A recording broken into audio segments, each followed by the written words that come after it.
Hello दोस्तों, आप सभी का स्वागत है सबके पॉडकास्ट एपिसोड 5 में। तो आज हमारे साथ एक ऐसी शख्सियत हैं जो कि मेंटल, फिजिकल और डिजिटल वेलबींग में सपोर्ट कर रहे हैं। तो मिलते हैं वरुण भैया से। हेलो वरुण भैया। हेलो जी, कैसे हैं आप? बढ़िया, ग्रेट। सो प्लीज आप अपने बारे में हमारे दर्शकों को थोड़ा बताइए। I am Varun Sharma, born and brought up in Delhi. पूरी पढ़ाई सब दिल्ली में हुई, ग्रेजुएशन, पोस्ट ग्रेजुएशन, स्कूलिंग, सब कुछ। ओके। मैंने अपनी ग्रेजुएशन जो है मास कम्युनिकेशन जिम्स वसंत कुंज से करी। ओके। एंड अपनी पोस्ट ग्रेजुएशन जो मेरी है जी। वो भी जो है गुरु जाम्बेश्वर यूनिवर्सिटी वहाँ से हुई। ये एक इंटीग्रेटेड प्रोग्राम था। ओके। एंड उसमें फर्स्ट ईयर मैंने दूरदर्शन के साथ काम किया। ओके। एंड दूरदर्शन में I was fortunate enough to work with a very renowned producer mister Rajeev Raj. तो जब मैंने ज्वाइन किया तब कॉमनवेल्थ गेम्स हो रहे थे दिल्ली में। I was the production assistant. Okay. And वहाँ पे हम लोग सारी चीजें देखते थे कि गेम्स हो रही है, वहाँ हमारे पे टीम भेजनी है, पूरा सेटअप, जैसे जो एंकर्स वगैरह होते थे उनका सारा सेटअप देखना है जी। सो वो सारा चीजें रहती थी। क्योंकि मास कम्युनिकेशन कर रहा था तो ये सारी चीजें बहुत सीखनी जरूरी थी। और इसी के साथ साथ मैं एक एनजीओ था, जूनियर अचीवमेंट। ये यूएस बेस्ड एक एनजीओ है जो कि बच्चों के ऊपर काम करता है, टीम बिल्डिंग, कॉन्फिडेंस बिल्डिंग। तो मैं तकरीबन कुछ 6-8 महीने उनके साथ एज एन इंटर्न रहा। दिल्ली के कई सारे स्कूल्स में जाकर कुछ हजार बच्चों को के सामने सेशंस होते थे। तो स्कूल में क्लास में जाना, वहाँ जाके एक क्लास के बारे में, उस प्रोग्राम के बारे में बताना और उनकी डेवलपमेंट देखना कि हाँ ये ठीक कर रहे हैं नहीं। वो सब कुछ वही लाइव होता था। तो वो जमाना नहीं था कि ऑनलाइन क्लासेस होती थी, सब कुछ ऑफलाइन था। एंड हुआ ये कि मैंने दूरदर्शन में इंटर्नशिप करी, उसके बाद अपनी मास्टर्स की पढ़ाई शुरू कर रखी थी। तो मेरे को ये रियलाइज हुआ कि that my connect is with the students. Okay. इसके बीच में एक चीज ये पूछना चाहूंगा कि बचपन से ही आपका इसमें इंटरेस्ट था या घर वालों ने, जैसा कि अभी आपको भी पता है कि ऑलमोस्ट स्टूडेंट की चॉइस नहीं होती है, उनके माता पिता की चॉइस होती है, बच्चे सिर्फ उसको स्टार्ट कर देते हैं। तो आपके साथ कैसा था? मतलब आपका बचपन से इंटरेस्ट वैसा था या आपके माता पिता ने उस चीज को आपको दिया कि इसमें स्टडी करनी है या पढ़ना है? मैं बताता हूँ, मैं बहुत कुछ ब्रिलियंट स्टूडेंट नहीं था। ओके। ठीक है, एक मीडियोकर स्टूडेंट, 60-65 परसेंटेज वाला। ओके। एंड ये भी फर्स्ट डिवीजन है फिर भी। हाँ, ये मतलब कुछ सब्जेक्ट 55 भी होते थे, कुछ सब्जेक्ट 65 भी होते थे। ओके। तो वो ऑन एवरेज में लेके चल रहा हूँ। तो हुआ यार ये कि मेरे को सीबीएसई के जो करिकुलम पूरा है, मेरे को उसमें से सिर्फ हिस्ट्री और इंग्लिश अच्छी लगती थी और मुझे कुछ नहीं अच्छा लगता था। ठीक है, तो मेरे मॉम एंड डैड ने मेरे को हमेशा से बोला कि हाँ आप पहले इंजीनियरिंग के लिए तैयारी करो या सीए के लिए तैयारी करो। बट मेरा इंटरेस्ट कभी नहीं था। ओके। उस इंटरेस्ट ना होने का एक रीजन ये भी था, आज से 14 साल पहले जब मैंने अपनी स्कूलिंग ओवर करी, उस टाइम ऐसी चीजें नहीं थी कि मार्केट के अंदर कि आप जाके पहले बच्चे को इंटर्नशिप कराओ और उससे समझ आए बच्चे को कि हाँ मेरे को ये करना है या ये नहीं करना। ऐसा सब सिस्टम नहीं था।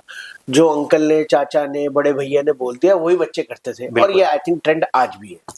एग्जैक्टली ना, ये ट्रेंड आज भी है। तो आई वॉज फॉर्चुनेट इनफ, मैंने कई सारे एंट्रेंस एग्जामिनेशन दिए। मैंने होटल मैनेजमेंट का एंट्रेंस एग्जाम दिया। I got AR for about 500 के आसपास आई थी। That was a good at that time. Okay. तो बट उसमें थोड़ा सा इशू था कि मैं नॉनवेज नहीं खाता हूँ, तो I did not want to get into it, though I am a good cook still now. Okay. ठीक है, तो वो चीज़ थी। देन मैं एक चीज़ बड़ी अच्छी करता था, वो ये था कि मैं सारे जितना भी करिकुलम होता था जी, जो भी कोर्स है, जैसे मास कम्युनिकेशन है या होटल मैनेजमेंट है या बीबीए बीसीए तब बहुत प्रचलन में था, तो उनका पूरा करिकुलम पूरा पढ़ता था कि इसमें पढ़ा क्या रहे हैं। अब ऐसा तो है नहीं कि हमारे को चांस मिल जाए कि हाँ किसी टीचर से जाके बात कर लेगी क्या क्या होएगा क्या क्या। वो मेरे को लगा कि मैंने वो एक चीज़ अच्छी करी और उसमें मेरे को ये समझ आया कि मास कम्युनिकेशन ऐसी चीज़ है जो मैं कर सकता हूँ, which I related to at that time. और फिर मम्मी पापा ने कहा कि ठीक है, ओके, ऑल गुड, एंड फिर वहां से कहानी शुरू हो गई। ओके। तो वरुण जी, जैसा कि आपने अभी तक की जर्नी बताई स्टडी के बारे में, तो अभी आप स्टिल अभी आप जॉब कहाँ कर रहे हैं और कहाँ से आपने करियर स्टार्ट किया था? प्लीज़ बताइए। तो जैसे मैंने बताया कि मैं दूरदर्शन में इंटर्न था। जी। एक दिन एक बड़ा अच्छा चांस मिला। तो दूरदर्शन वाली टीम कई सारी जगह जाती थी, तो हम कॉमनवेल्थ गेम्स जैसे ही खत्म हो गए, उसके बाद इधर-उधर कुछ ना कुछ प्रोग्राम होते रहते थे। तो जैसे कमानी में कुछ प्रोग्राम चल रहा है या एनएसडी में कोई प्रोग्राम चलता है, तो हमारी टीम जाती थी, एक छोटा-सा शूट लेके आती थी। Okay. And one fine day what happened, हमारी जो प्रेसिडेंट थी प्रतिभा पाटिल जी, ओके। वो आई हुई थी कमानी में and I didn't knew it. जी। एंड मैं उस दिन का जैसे होता है ना कि बाइट लेके आनी होती है कि हाँ आपको ये प्रोग्राम कैसा लगा जी, मैं एक दिन वहां चला गया और मेरे प्रोड्यूसर ने मेरे को बोला कि आप एक छोटी सी बाइट लेके वापस आ जाना। मेरे को नहीं पता था कि प्रेसिडेंट ऑफ इंडिया वहां आ रही है। ओके। आई वाज वेरी, मतलब मेरे को वो उस दिन ऐसा लगा कि यार इस सोशल मीडिया की रीच क्या जबरदस्त है। वहां से मेरे को समझ आया कि हम बहुत सारी चीजें कर सकते हैं। यंग एज में ना लगता है कि आप किसी बहुत बड़ी पर्सनालिटी से मिल रहे हो और वो भी सीधा प्रेसिडेंट ऑफ इंडिया, जी। उनसे मिल रहे हो, तो आप सोचना शुरू करते हो कि मैं क्या करूं और क्या ना करूं, ये क्या चीज हुई मेरी लाइफ में, कैसे। बिल्कुल। एंड देन आई रियलाइज कि ये अगर ऐसा कुछ हुआ है तो इससे मेरे को अपनी लाइफ के जो आगे के डिसीजन लेने हैं उसमें एक छोटा सा एक पॉइंट था ओके। कि जो करो अच्छा करो। Okay. And then, with God grace, I got to work with Hindustan Times. Okay. तो हिंदुस्तान टाइम्स का एक एजुकेशन वर्टिकल था, ओके। Study mate. तो मैं वहां एज इंटर्न लगा। ओके। और एज एन इंटर्न मतलब स्टूडेंट काउंसलिंग के लिए इंटर्न। ओके। तो वहाँ जैसे बच्चों को उनका पूरा एक सिलेबस बनाना, बच्चों को क्या क्या प्रॉब्लम्स आ रही हैं घर पर कि वो पढ़ नहीं पाते हैं, या उनको थोड़ा सा पेरेंट्स के साथ थोड़ी सी उनसे बातचीत करना कि बच्चे को थोड़ा सा टाइम दे, कॉन्फिडेंस बिल्डिंग, वही सब जो मैं एनजीओ में करता था जी। उसका थोड़ा सा अपडेटेड वर्जन मैं हिंदुस्तान टाइम्स में करना शुरू हो गया। ओके। वहाँ तकरीबन 60-70 बच्चे थे। मैंने वहाँ तकरीबन 3.5 साल काम किया और इसी के बीच में मैं अपनी 2 प्रमोशंस ली और वहां पर मैं एज अ सेंटर मैनेजर बन गया। ओके। जो कि सारी चीजें देखता था, sales, marketing, counselling, parents expect मतलब पेरेंट्स के साथ जो भी रिलेशनशिप रखनी है वो सारी चीजें। तो जो वहाँ का जिस था, अब वो एक एक्सपैंडेड वे में काम करना शुरू हो चुका था। ओके। देन स्टोरी को आगे बढ़ाते हुए वहाँ मैंने खूब सारे बच्चों से कनेक्शन बनाया, बच्चों को समझा, उनकी मेंटालिटी क्या होती है। देखिए, आप जनरेशन कोई भी हो, कुछ बेसिक चीजें बच्चों की सेम रहती हैं। जी। तो वो समझ के मैं आगे बढ़ता रहा। ओके। फिर मेरे को चांस मिला विद्या मंदिर क्लासेस, जो कि IIT JEE के लिए काफी फेमस है, ओके। उनके साथ काम करने का। ओके। 1-1.25 साल मैंने वहाँ काम किया and then I was handpicked by FIITJEE group. Okay. तो फिटजी ग्रुप के साथ भी 3-3.5 साल काम करने के बाद आई थॉट कि अब मुझे कुछ ऐसी चीज सीखनी है, क्योंकि 5-6 साल हो गए थे काम करते करते, जी। कि जिसमें मैं इंडस्ट्री के बारे में और जान पाऊं कि ओके। इंडस्ट्री कैसे चलती है। ओके। साथ ही क्या हुआ, 2023 में हम्म। मेरे को स्लिप डिस्क हुआ okay. And I was on rest for few time okay. And obviously मैं काम नहीं कर रहा था तो दिमाग में कई सारी चीजें चल रही थी। तो slip disc. Slip disc. Okay. तो ये कैसे हुआ? ये कैसे हुआ, ये बैडमिंटन खेलते हुआ। ओके। मैं बैडमिंटन खेल रहा था और उस टाइम ये चोट लगी, और क्योंकि मेरा ज्यादातर काम कंप्यूटर पे है तो बॉडी स्ट्रेच ज्यादा हो गई। हाँ, तो ओके। वो बॉडी स्ट्रेन हो गई, उसके बाद ये हो गया। तो सर्वाइकल था पहले से, ओके। उसके साथ ही हो गया, तो और वो फिर थोड़ा सा ट्रिगर ज्यादा कर गया। मेरे को लगा नहीं था कि मेरे को दर्द होती रही, मेरे को 7-8 दिन तक तो मतलब अनबियरेबल पेन थी, बट मैं करता रहा कि नहीं ठीक हो जाएगा, जैसे बाम लगा ली या एक पेन किलर खा लिया। बट जब एक दिन नहीं हुआ, देन आई वेंट, तो वहां से मेरे को पता चला कि तो स्लिप डिस्क है। ओके। फिर मैं कुछ टाइम रेस्ट पे था और इसी टाइम मैंने ये सोचा कि जो मैं इतने साल, ये कब की बात है? आपके स्लिप ये डिस्क का? 2000 दिसंबर 2023। Okay, after Covid. After Covid. Okay. After Covid तो मेरे को ये रियलाइज हुआ कि यार मैं अब क्या कर सकता हूँ, अभी ऑफिस का काम करना नहीं है, ठीक है, सिस्टम पे बैठना नहीं है। मैं अब जो ये बच्चों के ऊपर इतने सारे चीज़ों से काम करता आ रहा था, तो उसमें मैंने थोड़ा सा और इन्वॉल्व होना शुरू हुआ, थोड़ा सा रिसर्च करना शुरू हुआ। तो मेरे को बड़े स्ट्रैगरिंग एक अमाउंट फिगर्स पता चले। ओके। तो 2022 के अंदर ministry of skill and entrepreneurship का एक सर्वे हुआ था okay. Of young adults between the age of 16 to 25, जिसमें ये पता चला that 85% students are under peer pressure. 85, it's big amount. 68% of the students जो कि फैमिली और पीयर प्रेशर के बेसिस पर अपना डिसीजन लेते हैं कि लाइफ में आगे क्या करना है। बिल्कुल, वो आज भी है होगा, आई थिंक सो। और 75% स्टूडेंट्स ने ये एक्सेप्ट किया कि हमने पहली बार अगर कुछ अल्कोहल या सिगरेट एक्सपेरिमेंट किया है वो अपने फ्रेंड्स के साथ किया। ये एक कितना बड़ा नंबर है। और हम लोग ये बोलते हैं अरे तेरा दोस्त ऐसा है, ये हम बेटा तू ये पढ़ेगा, ये एक बच्चे पे उसका क्या इम्पैक्ट होता होगा। और ये सर्वे देख के मेरा मन और करा कि मैं इस पे थोड़ा सा और स्कैनिंग करूं। ओके। तो और चीजें पता चली, यूनिसेफ का डेटा है, हिंदुस्तान टाइम्स का सर्वे, कई सारे सर्वेज है, आप गूगल पे डालेंगे आपको सब जगह मिल जाएगा जी। 50% of the students are feeling FOMO. FOMO feeling of missed out. Okay. ठीक है, ये क्यों हो रहा है? ये तो आज 2022-23 का डेटा है, ये तो बच्चों के पास फोन है, बच्चों के पास दोस्त हैं, तो फिर फोमो कहाँ से आ रहा है? एग्जैक्टली। ठीक है, तो हो ये रहा है कि हम बच्चों को टेक्नोलॉजी तो दिए जा रहे हैं, बट उस टेक्नोलॉजी से बचना कैसे है ये कोई नहीं सिखा रहा। ओके। तो इसी सारे प्रोग्राम को लेकर, मतलब मैं अपनी सोसाइटी में कई सारी सोशल गैदरिंग को भी थोड़ा मैनेज कर लेता हूँ। Okay. तो यहाँ पे भी जितने बच्चे हैं they connect with me a lot. तो मेरे को ना, मैंने उनसे बात करी कि बेटा ये जो ये डेटा आ रहा है क्या ये सच है या नहीं, और कैसे बात करी, एक छोटा सा क्वेश्चनर बनाया।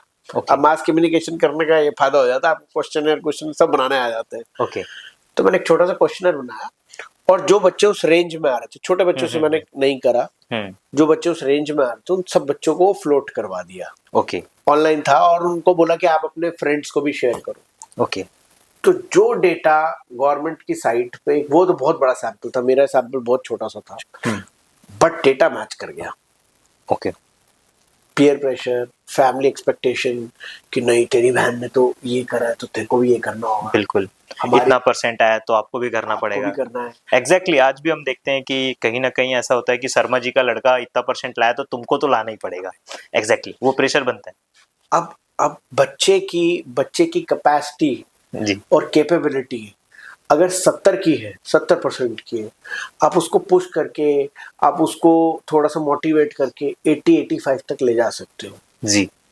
बट 95-100% पेरेंट्स 100% एक्सपेक्ट करना शुरू हो चुके हैं जी। आप देखिए ड्यू कर जितने भी क्या बोलते हैं कट ऑफ आती है, तो बच्चों के ऊपर बहुत जबरदस्त एक प्रेशर है जो कि दिखता नहीं है। एग्जैक्टली वैसे तो आप सही बोल रहे हैं, बट मेरी लाइफ का एक छोटा सा ऐसी था, मैंने देखा था कि मेरे एक फ्रेंड थे जो 9th क्लास में कुछ 96% लाया था और 10th में उसने 95 लाया, तो उसके फादर खुश होने की वजह रियली मेरे सामने उसको बोल रहे थे कि 1% कम कैसे हो गया। This is really horrible. और एक ना, बीइंग इनटू एजुकेशन इंडस्ट्री, मेरा हमेशा से मानना ये रहा है कि जो 8th और 9th होती है वो सबसे ज्यादा टफ क्लासेस होती है। क्यों? क्योंकि जो बच्चा 8 या 12 चैप्टर पढ़ रहा होता है, suddenly there is a shift in the syllabus, उसके डबल नंबर ऑफ चैप्टर्स पढ़ना शुरू कर देता है अगले साल। एग्जैक्टली। बट उसको जो ये ट्रांजिशन है उसके लिए कोई प्रिपरेशन नहीं दी जाती है ना। तो और same goes with class 10th में होता, बच्चों का मेंटालिटी ये रहती है कि ये जो स्कूल की बाउंड्री है या ये जो कॉलेज की बाउंड्री है इसमें तो हम ही शेयर है। एग्जैक्टली। बट लाइफ जो है एग्जैक्टली उसके ऑपोजिट है, वो उसके बाहर चलती है। यस। स्कूल में क्या है, माँ बाप घर से तैयार करके भेज रहे हैं, खाना भेज रहे हैं, स्कूल वाले पूरा ध्यान रख रहे हैं, सीसीटीवी के अंदर है, ठीक है। और कॉलेज में क्या होता है, कॉलेज में भी यही है, कॉलेज के अंदर भी आप सीसीटीवी के अंदर हो, बस थोड़ा सा जोन का फर्क आ जाता है, एग्जैक्टली उनको थोड़ी सी लिमिटेशंस खोल दी जाती है। जी but the real life starts once you pass it out, okay वहां से चीजें बिल्कुल बदल जाती है। ओके। तो फिर आपने जो डाटा कलेक्ट किया उसके बाद आपने क्या किया, मतलब उनके लिए, बच्चों के लिए, या आपने इस पे कुछ कार्य किया या आपने सिर्फ एक रिसर्च करी इस चीज को देखिए, पाने के लिए? मैं जब मतलब मैं बस पहले तो तकरीबन 2-2.5 महीने इस पर रिसर्च करता रहा, बेड रेस्ट में रहते हुए? मतलब बेड रेस्ट तो आप बोल लीजिए, यस, बट मैं थोड़ा सा टीवी पे वीडियोस लगा ली, मोबाइल पे रिसर्च कर लिया कि थोड़ा ज़्यादा स्ट्रेन नहीं लेना। यस ये सब करते करते एंड एक दिन हुआ ये यार कि मेरे एक जान पहचान की एक लड़का जो कि काफ़ी अच्छा है पढ़ाई में, ओके एंड सडनली आई, मतलब वो मेरे से हमेशा बात करता है कि भैया ये चीज़ हो रही है, ये चीज़ ऐसे करूँ, मैं ये कैसे करूँ, ओके ठीक है। हाँ तो वो हमेशा मेरे से बात करता है। फिर मेरे को एक दिन पता चला उसके फ्रेंड से ओके कि भैया ये तो मेरे से हमारे साथ सुसाइडल बातें करता है। मैं कहा इसको क्या हो गया? ओके तो और नेक्स्ट डे ही मैंने उसको फोन किया, मैं कहा बेटा क्या हुआ तेरे को? कहता भैया मेरे ना मार्क्स कम आने शुरू हो गए, मैं जैसे ही 11th में आया हूँ मेरे मार्क्स कम होने शुरू हो गए। तो मैं कहा तो क्या हो गया? कह नहीं भैया पापा मम्मी की तरफ से बड़ा प्रेशर है लाइफ में। तो मैं कहा इसकी वजह से तू ये सब सोचना शुरू कर देगा? मेरे को पता चला तेरे फ्रेंड्स ने मेरे को बताया। तो मैंने मतलब उससे बात करी और मैंने उसके फ्रेंड्स को भी बिठाया साथ कि बेटा ये सब चीजें सोचने के लिए नहीं है, लाइफ बहुत बड़ी है। ओके क्या जो स्टीव जॉब्स है, महेंद्र सिंह धोनी है, विराट कोहली है, एग्जैक्टली ये क्या सिर्फ 12th के मार्क्स पे जीवन बनाएगा इनका? एग्जैक्टली यस तो फिर थोड़ा सा मैंने उससे बात करी कि बट मेरे को मैं डर गया था कि यार ये तो जान पहचान का बच्चा है जो कि जिससे जो मेरे से रेगुलरली कनेक्ट में रहता है, वो अगर ऐसा सोच रहा है या कुछ प्रैक्टिस करने की सोच रहा है, ये तो बड़ी खतरनाक चीज है। ठीक है, तो जैसे ही मैंने उससे बात करी, सब चीजें बात करके उसको थोड़ा सा समझाया, थोड़ा सा पैसिफाई किया कि शांत हो जा, ओके ठीक है। And you'll be glad to know, मतलब ये उसके पेरेंट्स वगैरह ने भी सारी चीजें समझी ओके और अब वो उस प्रेशर थोड़ा सा कम डाल रहे हैं। ओके। तो मतलब आपने उनके पेरेंट्स से कंसल्ट किया फिर? कंसल्टेशन करी, बट क्या होता है देखो, मेरे को ऐसा लगता है कि इंडियन पेरेंट्स थोड़े से ज्यादा पोसेसिव होते हैं अपने बच्चे को लेकर। ओके कि आप देखो, अगर मैं किसी बच्चे को जैसे साइकोलॉजिस्ट या साइकेट्रिस्ट के पास भेजने के लिए मैं बोल दूं कि यार इस बच्चे को जरूरत है थोड़ी सी, आप जाओ, तो पेरेंट्स बच्चे को साइड में भेजते, कहते हमारा बच्चा पागल थोड़ी है। Exactly right.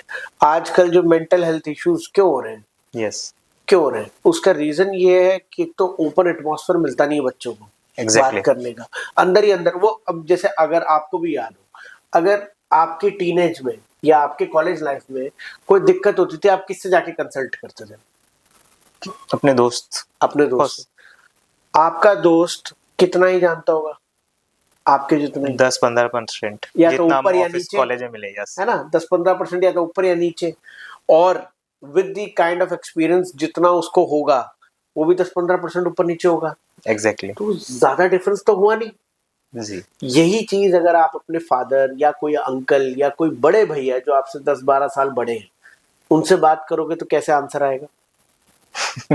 Completely different. Yes but होता ये, बच्चे डरते हैं कि यार हम अपने माँ बाप को जाके बोलेंगे ना तो माँ बाप समझेंगे कि ये गलत काम है। आपको कोई तो हो जिससे आप बात कर पाओ। तो हम लोगों ने एक प्रोग्राम इसी से रिलेटेड डेवलप किया जो कि 7 सेक्शंस पे बच्चों के काम करता है। ओके बच्चे सिर्फ स्कूल बच्चे नहीं है, ये कॉलेज के बच्चों पे भी अप्लाई करता है, क्योंकि उनको और प्रेशर होता है, क्योंकि उनको नौकरी करनी है। ओके उनको नौकरी करनी है आगे जाके। स्कूल के बच्चों को तो सिर्फ अभी कॉलेज में एडमिशन लेना, उनको नौकरी करनी है। ओके हम लोग इस प्रोग्राम के थ्रू फिजिकल, डिजिटल और मेंटल वेलबींग के ऊपर काम करते हैं। ये 7 सेक्शंस हैं, 7 सेक्शंस के अंदर सबसे पहला सेक्शन है relationship between marks and life. Okay. कि ये जो सबसे इम्पोर्टेंट, बच्चे सबसे ज्यादा डरते हैं अपने मार्क्स से, ए ग्रेड आना चाहिए, बी ग्रेड ये शुरू से ही एग्जैक्टली अंदर डाल देते हैं माँ बाप। एग्जैक्टली। तो उसका रिलेशन क्या है, हमें कितना पढ़ना है और कितना खेलना है, इसका एक बैलेंस होना चाहिए। जी। वो बैलेंस बच्चों को सब बोलते हैं बेटा तू खेलता बहुत है, बट कोई ये नहीं बताता कि कब खेलना और कब नहीं खेलना। एग्जैक्टली। और होता आप देखो, जब बच्चा पीक अपना एंजॉयमेंट पे होता ना, तब तभी। मम्मी उसको बुला के ले आती है Yes. चल बेटा पढ़। उससे होगा सिर्फ ये, वो नफरत करने लग जाएगा पढ़ाइयों से। Okay. Second section, understanding life and its principle. Life क्या है? फैमिली, जॉब, पैसा, that's it. Okay. Now tell me one thing. Is it the ambience of life or life itself? This is the ambience of yeah, okay, these all things are ambience of the life. ambience Yes. of life. Life is here. Yes, yes, yes. Exactly, life is here.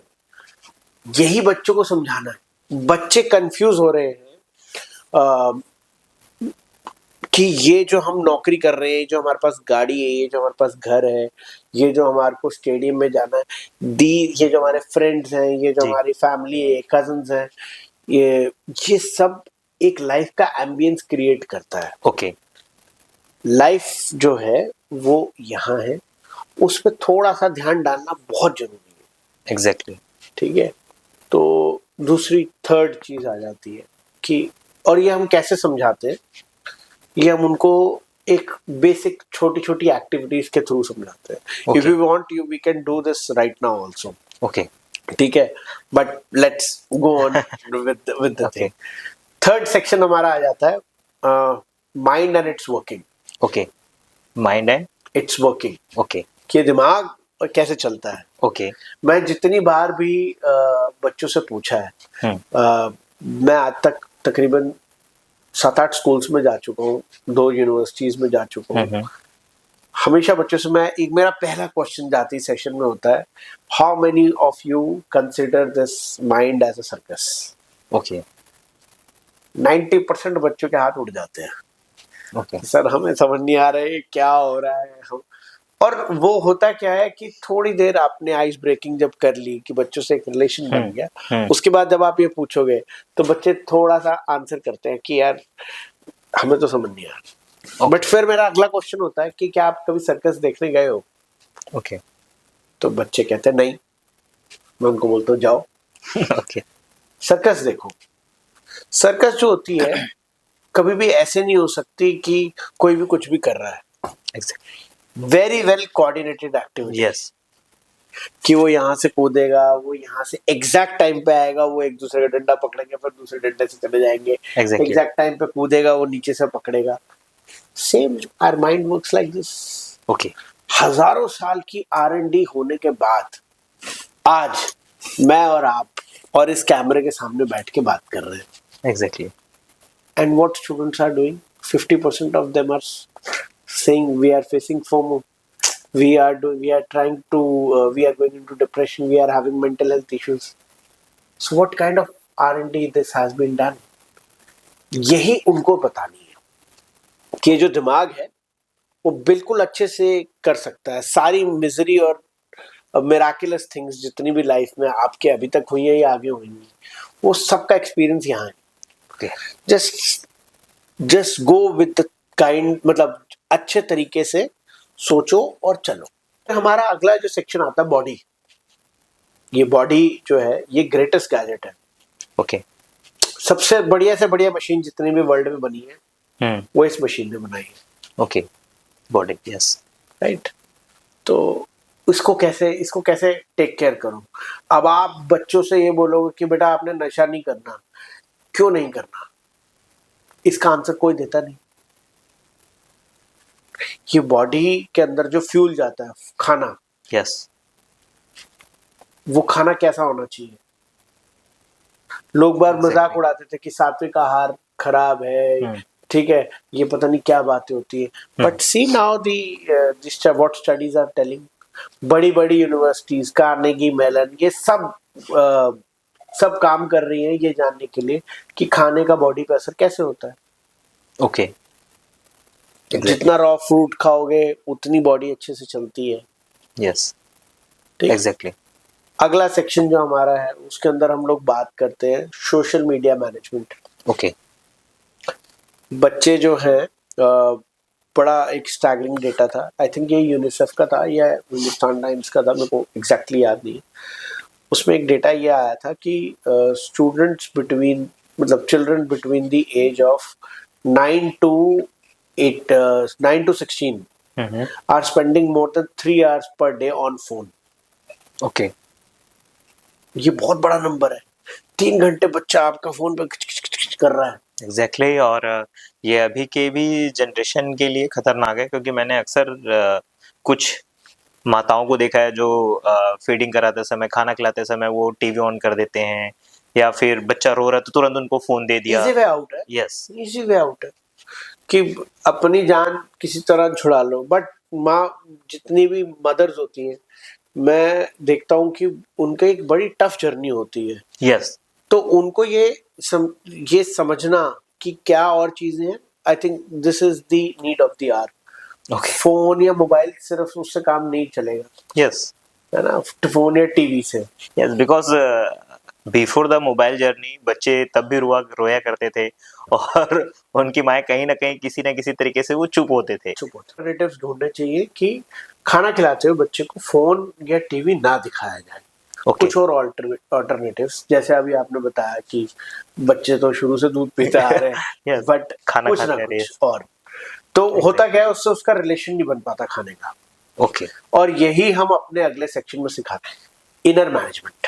Okay, इसमें हम हमारा relation food के साथ क्या है वो बताते हैं, ओके, स्पेस कॉस्मोस के बारे में क्या है वो बताते हैं। ओके, खाना हम सोचते हैं ना कि खाना आया हम चुपचाप खा लिए, एग्जैक्टली, बट खाने बनने से पहले की जो पूरी जर्नी है एग्जैक्टली, कि किसी ने उस खाने का बीज कहीं बोया होगा, उसको पानी दिया होगा, धूप लगी होगी, फिर वो पौधा तैयार हुआ होगा, वो पौधा किसी ने काटा होगा, बिल्कुल, किसी एग्जैक्टली, ट्रक में डाला होगा, किसी मार्केट में गया होगा, उस मार्केट से आपकी मार्केट में आया होगा, वहां से आपकी मम्मी लेके आई होगी, फिर वो गैस पे बना होगा, उसके बाद आपकी थाली में आ रहा है। एग्जैक्टली।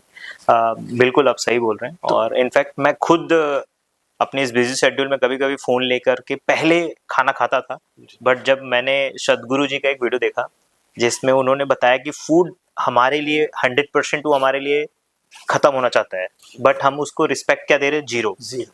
तो देन आई रियलाइज्ड कि यस, राइट, कोई लाइफ में अगर ऐसा है जो मेरे लिए पूरा 100% समर्पित हो रहा है, तो वो मेरा खाना है। खाना तब से मैंने आज तक अपना फ़ोन साइड रख के ही खाना स्टार्ट किया। कंप्लीटली। यस, तो हम ये सिखाते हैं उनको, कॉस्मोस को थैंक यू करना सिखाते हैं। ओके, कॉस्मोस को थैंक यू करना कोई बहुत बड़ी वो एक बहुत बड़ा प्रोजेक्ट नहीं है। जी, जी, आप सिर्फ एक बार बाहर जाकर जी, सन को थैंक यू कर दीजिए, एक बार मून को थैंक यू कर दीजिए, यस, है ना। 72% of our body is water, also, yes, है ना। जब वो मून का अप एंड डाउन इतने बड़े समुद्र को हिला सकता है, तो उसका असर आप पे भी तो होता होगा। एग्जैक्टली, तो यही बेसिक चीज है। ओके, और हम सिर्फ ये कहते हैं कि बच्चों को थोड़ा सा टाइम स्पेंड करना चाहिए अपनी ओवरऑल डेवलपमेंट के लिए। Okay, so this is our complete program which is known as overall development. तो जैसे हम लोगों ने सारा डेटा सारा वैलिडेट किया कि यार ये सब है, हमने थोड़ी और रिसर्च, मैंने और मेरी वाइफ ने और रिसर्च करनी शुरू करी और हम लोगों ने कैलासा एजुकेशन डेवलप करना शुरू किया। ओके, एंड धीरे धीरे सबसे पहले तो जो है कि हम लोगों ने हमारे जितने पुराने टीचर्स हैं, Okay. मेरा सबसे पहला सेशन जो हुआ, जो मेरे कॉमर्स के टीचर थे, मैंने उनसे बात करी कि मैंने ऐसे ऐसे प्रोग्राम बनाया। Okay, and thankfully he was very gracious to call us upon कि आप सब आइए। तो मैं और मेरी वाइफ गए, हमारा पहला सेशन वहाँ हुआ। ओके, और पहले सेशन के बाद ही समझ आ गया था कि this is what student want. Okay, commerce के टीचर, मतलब हम वो तो कॉमर्स के वहाँ पे बच्चे जो आते हैं वो अपनी पढ़ाई। सर का क्या नाम? मिस्टर अजय शर्मा। ओके, ठीक तो है, उन्होंने भी इस चीज में आपका सपोर्ट किया। उन्होंने मेरे को सपोर्ट किया। मेरे अजय शर्मा सर का सेंटर है पहाड़गंज दिल्ली में, ओके, तो अचीवमेंट ये कोचिंग क्लासेस के नाम ओके से। ओके, तो ये कॉमर्स क्लासेस देते हैं बच्चों को। हाँ, ये कॉमर्स क्लासेस देते हैं, मैं भी वहीं से पढ़ा हूँ। Okay, great. वहाँ उनके पास इज वेरी फेमस देयर। तो मैं तो एज अ स्टूडेंट ही गया था कि सर मैंने ये बनाया है, मैंने ये बनाया है, सो आप एक बार देखिए। उनको अच्छा लगा तो उन्होंने बुलाया, एंड जैसे ही मेरे को पहला सेशन लिया, मेरे को समझ आ गया था कि that this is what students need. Okay, and फिर धीरे धीरे हम लोगों ने उसके अंदर कुछ, हम लोग हर सेशन के बाद एक ऑनलाइन फॉर्म बच्चों को जरूर देते हैं, जिसमें हम उनसे फीडबैक लेते हैं कि कौन सा सेक्शन में क्या चीज ज्यादा है, क्या कम है, क्या चीज ऐड होनी चाहिए। Exactly. तो उनके फीडबैक्स के साथ साथ धीरे धीरे हम लोगों ने चीज उस पूरे प्रोग्राम में थोड़ा ऑल्टरेशंस या एडिशंस करनी शुरू करी। ओके, एंड फिर हम लोग HSV ग्लोबल स्कूल गए गुड़गांव के अंदर, ओके, यूरो इंटरनेशनल स्कूल गए, ओके, ठीक है। ऐसे करते करते हम लोगों ने कुछ स्कूल्स में बच्चों से बात करी। फिर अभी recently we were invited by the Amity University in Gurgaon, okay, और वहाँ का रिस्पॉन्स काफी अच्छा था, क्योंकि ग्रेजुएशन और मास्टर्स दोनों के बच्चे बैठे हुए थे। ओके, एंड मेरे को लग रहा था कि यार ये थोड़ा सा ग्रिलिंग मेरी भी हो सकती है, ओके, थोड़ा सा टफ हो सकता है, क्योंकि स्कूल के बच्चे और ग्रेजुएशन और मास्टर्स वाले बच्चे बहुत फर्क होता है। Exactly, but I was wrong there, उनको भी इस चीज की बहुत सख्त जरूरत है। ओके, एंड लास्ट अभी हम रिसेंटली केयरमंगलम जो यूनिवर्सिटी है वहाँ गए हैं। ओके, वहाँ पे तकरीबन 150 बच्चे थे।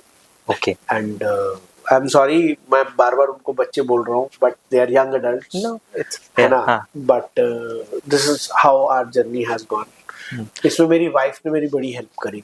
ओके, और उन्होंने ही सारा, मतलब हम दोनों ही मिलके चला रहे हैं। अभी तक हम लोग फ्री ऑफ कॉस्ट ये सेशंस बच्चों को देते हैं। अब तक कितने बच्चों को आपने इसके बारे में नॉलेज दे चुके हैं? हाँ, अभी तक तकरीबन 700 बच्चों को हम इस प्रोग्राम के थ्रू इसकी नॉलेज दे चुके हैं। ठीक है, हाँ। तो ये जो पूरा प्रोग्राम है 7 डिफरेंट सेक्शंस के अंदर है। ओके, और हर सेक्शन, हर एक सेक्शन मतलब जो बच्चों को हैंड होल्ड करता है एक अलग अलग उनकी रिक्वायरमेंट्स के ऊपर। ओके, और ये ओवरऑल डेवलपमेंट हमने इस प्रोग्राम का नाम दिया। ओके। तो वरुण जी हमें ये बताइए, इस जर्नी में क्या आप कभी खुद को डिमोटिवेट फील किया है? अगर किया है तो किसने सपोर्ट किया आपको? प्लीज बताइए। करेक्ट। देखिए, डिमोटिवेशन जो होती है वो सबकी लाइफ में आती है। एग्जैक्टली। ठीक है, और डिमोटिवेशन इसलिए आती है ताकि आप मोटिवेशन की तरफ देख पाओ, है ना। तो मेरी लाइफ में भी ऐसा कुछ फेस आया, वहाँ पर मेरी फैमिली, मेरी वाइफ साथ खड़े रहे। एंड मैं कुछ टाइम के लिए ईशा फाउंडेशन गया था कोयम्बटूर। ओके, जो सदगुरु ओके की फाउंडेशन, जी, क्या है? वहाँ हम लोग गए, मैं मेरी वाइफ दोनों। Okay, we really liked it. वहाँ का जो एटमॉस्फेयर था, वहाँ की जो वॉलंटियरिंग एक्टिविटीज थी, it really helped us to gain back the momentum. Okay. तो मतलब जो मेरा जो पूरा प्रोग्राम जैसे ही खत्म होता है, तो मेरा लास्ट स्लाइड आती है, to my gurus, to my parents, teachers, to the sky and the moon, to the water and to every plant around us, क्योंकि इन्हीं से ही तो हमारी लाइफ बन रही है। एग्जैक्टली। तो इन्हीं को थैंक यू करते हुए इस जीवन को व्यतीत करके करना है। ओके, ये एक छोटा सा मोटो हम बच्चों को देते हैं कि डिमोटिवेशन आएगी, सबकी लाइफ में आती है, आपकी लाइफ में भी आएगी, Exactly. हमारे पेरेंट्स की लाइफ में भी आई होगी, वो आएगी।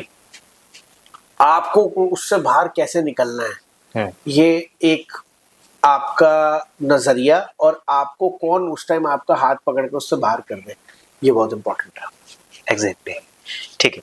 तो अभी जैसा कि आपने कैलाशा एजुकेशन स्टार्ट करी है और साथ ही साथ 700 बच्चों को आपने समझाया कि वो कैसे अपने आप को हैंडल करें एजुकेशन को लेकर के और अपनी लाइफ को लेकर के, कैसे वो अपने आप को बनाए रखें।